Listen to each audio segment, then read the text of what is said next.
अतिशय महत्त्वाच्या विषयावर तुमच्याशी बोलते आणि तुम्ही थांब जरा थांब, डिस्टर्ब नको करूस. दुसरा मजला झाला. आता बोल, काय म्हणतेस? अहो इथे आपलं घर मोडू पाहताय आणि तुम्ही पत्त्याचे बंगले काय बांधताय? अहो तुम्हाला विषयाचं गांभीर्य कळतंय का? आपली मुलं आपल्याला सोडून चालली आहेत. लक्ष्मी लक्ष्मी सोडून नाही चालली ती, ते आपलं स्वतःचं घर बांधू पाहत आहे. अहो एकूण एकच ना. एकूण एकच कसं? जरा तूच विचार कर ना, एकूण एकच कसं लक्ष्मी? अहो तुम्हाला या विषयाचं गांभीर्य कळत नाहीये का? तुम्ही आधी तो बंगला बांधायचा थांबा बघू. थांब जरा थांब. थांबलो कारण याचा सुद्धा दुसरा मजला बांधून झाला. अहो काय करताय तुम्ही? हा हे का असे बंगले बांधताय तुम्ही? लक्ष्मी, सुरुवातीला ना मी एकच बंगला 3 मजली बांधायचा प्रयत्न करत होतो, पण तिसरा मजला काही उभा राहतच नव्हता, सारखा बंगला पडत होता. म्हणून मी काय केलं, तो हट्ट सोडून दिला आणि 2 मजल्याचे 2 वेगळे बंगले बांधले.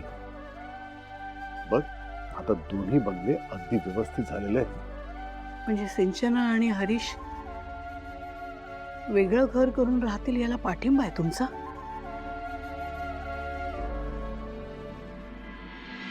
लक्ष्मी, सिंचनानं वेगळं राहण्याबद्दलचे कारण सांगितलं, ते तर न पटण्यासारखं नाहीये ना ग. आपल्या हरीशला आपण ओळखत नाही का? लहानपणापासून बघतोय आपण, सतत चुका करतो. त्याला समजवलं ना की तात्पुरतं समजतं ग त्याला, पण सुधारत नाही ना तो. हाच तर प्रॉब्लेम आहे. समजा वेगळ्या घरात राहून जर हरीशमध्ये काही सुधारणा होणार असेल तर काय वाईट आहे? आपण तोच प्रयत्न आपण इथे करू शकतो. इथे राहून नाही का सुधारू शकत तो? अगं इतकी वर्ष आपण प्रयत्न कमी का केले? सुधारला का तो? नाही सुधारला. पण काय करू? अहो आई आहे मी, मन जड झालंय माझं.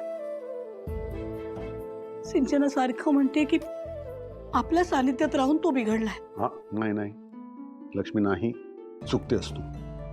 तिचं तो बिघडलाय असं म्हणणं नाहीच आहे.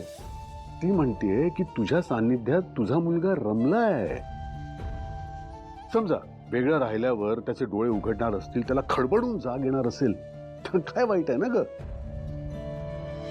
अगं सिंचना एवढ्या विश्वासानं म्हणतीये तर देऊन बघूया ना तिला एक संधी. आणि खरं सांगू का लक्ष्मी, आई वडील म्हणून आपल्या मनात जी अशी धाकधूक असते ना, ती आधी काढून टाक. अगं ही पिढी आपल्यापेक्षा खूप वेगळी आहे.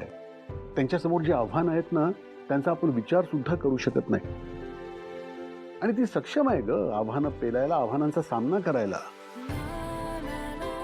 आणि आई वडील म्हणून आपण आपल्या मुलांकरता काय करू शकतो?